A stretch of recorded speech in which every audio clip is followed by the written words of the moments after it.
ցանկություն ունեն պաշտպանական կողմի մյուս ներկայացները պաշտպանները արտահայտվեն այս կապակցությամբ։ Պատվարժան դատարանի ամփոփում ունենք, քանի որ միջնորդությունն է քննարկվում ու նաև քանի որ տևական ժամանակ է անցել միջնորդության ներկայացումից, շատ համառոտ եթե ներկայացնենք, ինչպես գործընկերս նշեց, այս գործ ունի քաղաքական նպատակ եւ դա ամենևին քաղաքական հայտարարություն չի, այլ հստակ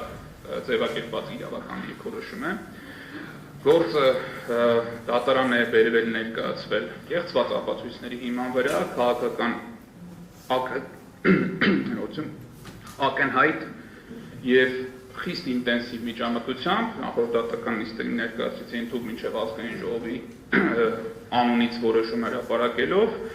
եւ որևէ պարագայում այս գործով որևէ դատական ակտ բացառությամբ այս պահին ձեր կողմից հետապնդումը անհապաղ դադարեցնելու որոշման կայացումը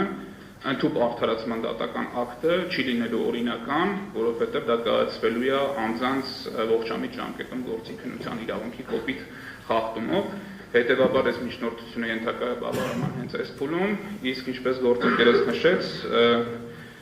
շատ կարևոր է, որ նաև հենց այս փուլում արձանագրենք այս դատական նիստերի դահլիճում մարդու իրավունքների եվրոպական դատան ունի նախադեպ նաև Հայաստանի վերաբերյալ գործերով, որոնցով դատավորի ազգանունն նշված մարդու իրավունքների խախտման հաստ արձանագրելիս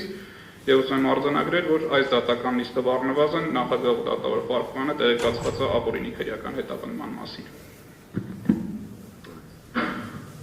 Վարդի մյուս մասնակիցները